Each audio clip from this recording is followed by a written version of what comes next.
नमस्कार मंडळी, स्वागत आहे तुमचं परत एकदा नवीन एका रेसिपीजमध्ये। आज आपण बनवतोय, मार्गशीर्ष महिना चालू आहे, तर एक 10 मिनिटात तयार होणारी अशी रसरशीत सुमधुर आणि रवाळ अशी रवा खीर। अगदी 10 मिनिटात तयार होते, पण बासुंदीपेक्षाही भारी लागते बरं का। अगदी साधी सिंपल ही रेसिपी आहे, पण खायला भन्नाट अशी चव देते। किती छान दिसते ना, दिसते तशीच खायला छान लागते। चला तर मग रेसिपीला सुरुवात करूयात। साहित्य दाखवते पहिल्यांदा। साहित्यामध्ये या चमच्याने 2 टीस्पून इतका रवा घेतलेला आहे मी। एवढाच घ्यायचा आहे आपल्याला रवा, फार जास्त नाही घ्यायचा। किशमिश घेतलेले आहेत आणि बदामाचे काप घेतलेले आहेत मी।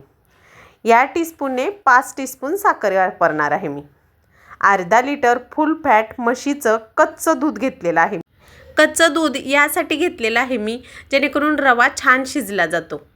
आणि गाईचं शुद्ध तूप घेतलेलं आहे। चला आता साहित्य तर आपण पाहिलं, रेसिपीला सुरुवात करूयात। आणि फ्लेवरसाठी अर्धा टीस्पून विलायची पूडही मी घातलेली आहे। सगळं साहित्य रेडी आहे। आता गॅस चालू करून त्यावरती कढई ठेवून घेतली। कढईमध्ये 2 टीस्पून इतकं तूप घालून घ्यायचं आहे। गरम कढई असल्यामुळे पटकन तूप वितळलं गेलेलं आहे। असंच वितळलं पाहिजे आणि चांगलं कडकडीत गरम झालं पाहिजे। आता याच्यावरती घालूयात आपण जे ड्रायफ्रूट्स घेतले होते, ते सगळे ड्रायफ्रूट्स घालून कुरकुरीत होईपर्यंत आपण भाजून घ्यायचे आहेत। म्हणजे खाताना खिरीत ते कच्चे लागणार नाहीत आणि कुरकुरीतही लागतील। सगळे ड्रायफ्रूट्स चांगले भाजून घ्यायचे। मनुक्याचे किशमिश भाजले की चांगले दुप्पट फुगले जातात आणि खिरीमध्ये खाताना खूप छान लागतात। एकसारखे हलवत हलवत आपण मिक्स करून घेऊयात या तुपामध्ये। फ्रूट्स कुरकुरीत होईपर्यंत छान भाजून घेतले की आता घालूयात रवा। या ड्रायफ्रूट्स बरोबरच आपण रवा घालणार आहोत। थोडेसे ड्रायफ्रूट्स मी काढून घेतलेले आहेत वरून सजावटीसाठी। आता 2 टीस्पून रवा घालून घेऊयात। हा 1 टीस्पून आणि अजून एक। आता रवा चांगला गोल्डन ब्राऊन होईपर्यंत परतवून घ्यायचा। छान रंग बदलेपर्यंत परतवून घ्यायचा आहे आपल्याला, जेणेकरून तो खिरीमध्ये कच्चा लागणार नाही। रवा भाजताना गॅस हा कमी ठेवायचा आणि एकसारखा हलवत हलवत रंग बदलेपर्यंत परतवून घ्यायचा आहे। जेव्हा रवा तूप सगळं रिलीज करू लागेल, त्यावेळेला समजायचं की रवा छान भाजलेला आहे। रंगही बदलला जातो, तोही दिसतो आणि असं तेलही सुटलं जातं त्याला। आता चला यामध्ये दूध घालून घेऊयात। अर्धा लिटर दूध घेतलं होतं, ते सगळं यामध्ये घालून घेते।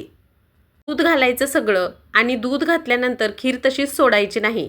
एकसारखी ढवळत ढवळत उकळी येईपर्यंत, रवा शिजेपर्यंत आपल्याला फिरवून घ्यायची आहे। अजिबात हलवायचं बंद करायचं नाही, जेणेकरून रव्याच्या गुठळ्या होणार नाहीत आणि घट्ट होणार नाही खीर। त्यामुळे दूध घातल्यानंतर ही टीप नक्की लक्षात ठेवा। सगळं दूध घालायचं आणि मिक्स करून एकसारखं हलवत हलवत रवा शिजवून घ्यायचा। आता दूध सगळं घालून घेतलं। आता उलटण्याने सगळं मिक्स करून घेतलेलं आहे। असं याच पद्धतीने एकसारख्या एकाच डायरेक्शनमध्ये हलवत हलवत उकळी काढून घेऊयात। पळीने हलवायचं, म्हणजे कसं एकसारखं हलवता येतं।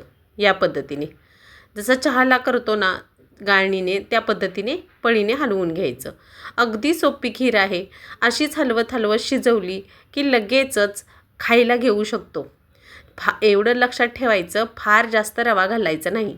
अर्ध्या लिटरसाठी 2 टीस्पून रवा पुरेसा आहे। आता घालूयात रवा शिजल्यानंतर साखर।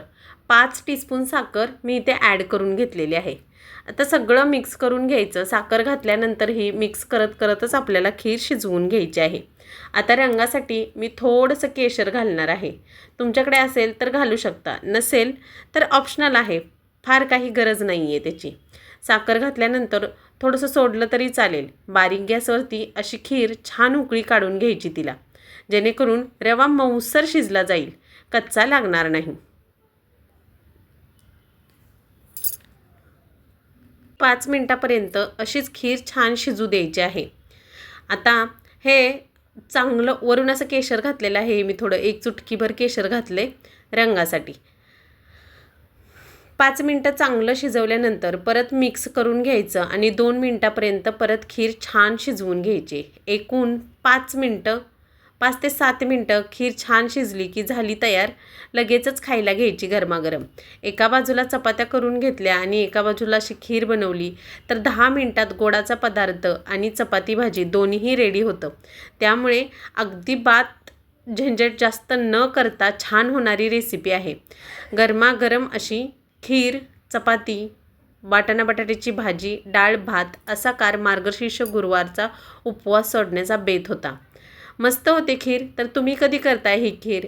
वरून घालायची फ्लेवरसाठी अर्धा टीस्पून विलायची पावडर.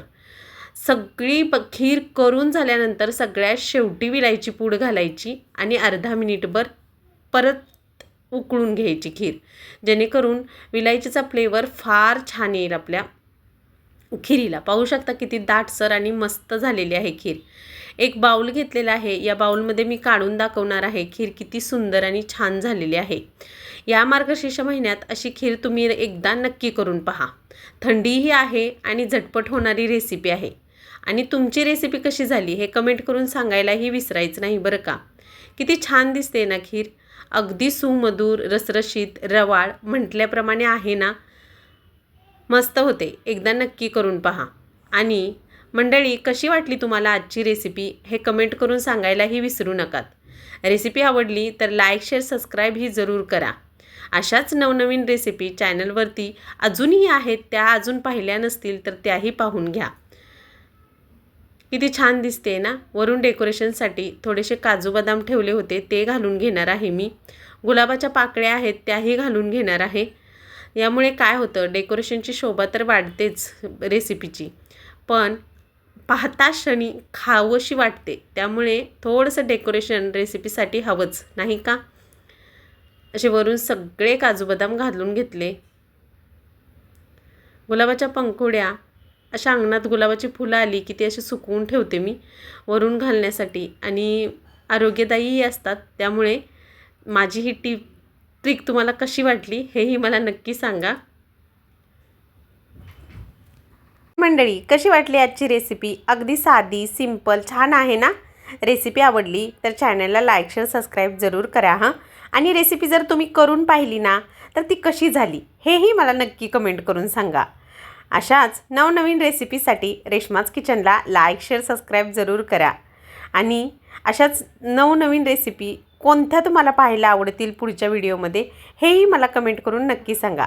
भेटूयात नवीन व्हिडिओमध्ये नवीन रेसिपीसोबत. तोपर्यंत बाय. Like, share, subscribe. स्वस्त खा, मस्त रहा.